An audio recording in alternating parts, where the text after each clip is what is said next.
Hi and good evening, everyone. My name is Albert, and this is Vlogs About Nothing. Thank you very much for taking the time out of your busy night to join me. I really appreciate it. I know it's just a few minutes, but like true facts is cool, and thank you. So tonight I'm gonna go a little old school, and we're gonna talk about how the perspective of this old dude here, right, the 36-year-old dude, wants to talk about how buying clothes used to be a way different experience, and in fact, online. And in fact, people didn't even like want to buy clothes online, like when I was growing up. And let's just talk about that a little bit more. It is, after all, vlogs about nothing. So, anytime you're like shopping online or whatever, if you're, under the age of 24, we'll use that even number.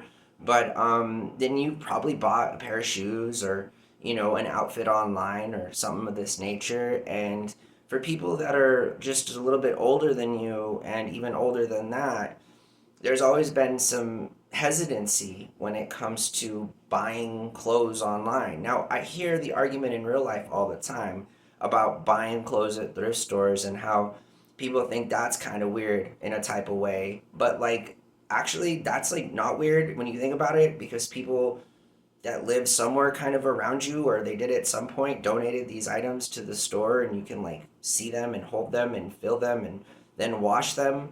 But when you buy clothes online, you never really know what you're going to get. And honestly, I'm kind of like with the old school perspective on that, because anytime I buy clothes online, I have to reference like the current shirt that I have, you know what I mean, and like its size, so that I can seek out that exact item and that exact size and not worry about it. Because otherwise, I have never purchased a piece of clothing from like a Shin or a Pinterest like link that took me over to another third party site. I just, I've bought clothes from eBay.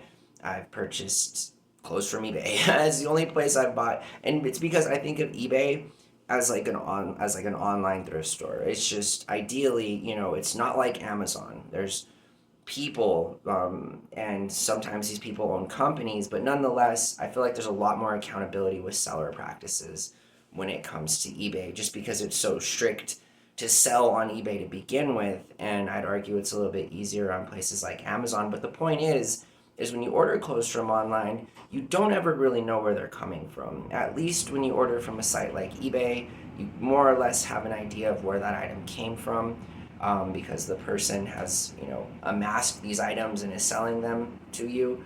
But again, you really don't know when you're ordering from a lot of these websites that sell really cheap clothes for really cheap prices, and kind of you get what you pay for. Sometimes it doesn't fit. I've heard of many Ponzi schemes.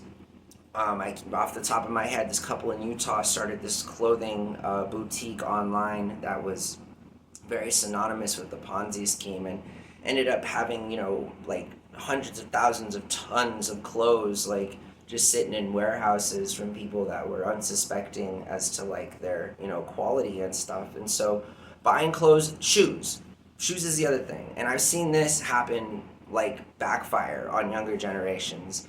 Buying shoes online has always been sketch. Like, unless you're buying from the shoe manufacturer, you go on Nike.com, you buy some shoes from there, you can pretty much expect that if you get those shoes, because sometimes they get so busy, and I've had shoes in the queue on Nike.com that have never been delivered because sometimes they do get that busy, you know what I mean? But at least you know when you are potentially making a purchase on one of those websites that it's coming from the manufacturer.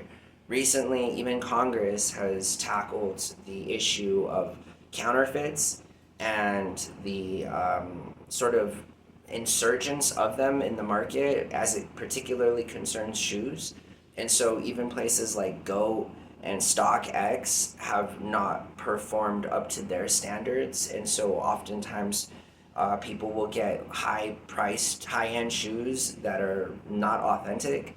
And this is even transpired or carried on over into IRL, with lots of third party merchants opening up shoe stores that cannot really verify the authenticity of their product other than them saying that, right? But again, at least when it's coming from another place, And obviously, places like StockX and Go have vetted teams that are supposed to spot counterfeits, but sometimes, we have to be real and understand that if thousands of people are still receiving counterfeit shoes from, these two particular websites, then there's a gap somewhere, and somewhere is messing up, somewhere things are getting messed up. Regardless, whether it's the authenticity of a product or the fit of an item. I think that buying clothes online is always kind of going to be a gamble unless you follow some simple rules. But if you don't, then you're liable to have a negative experience shopping online for your clothes. And I think that's kind of important to talk about. Maybe it's not. I hope that it's not, because then that would fit right along with Vlogs About Nothing. But regardless, if you find any value in any of that, I think it's kind of cool because, again, I think it does impact us in a way that, like, when we buy clothes online or why we don't buy clothes online.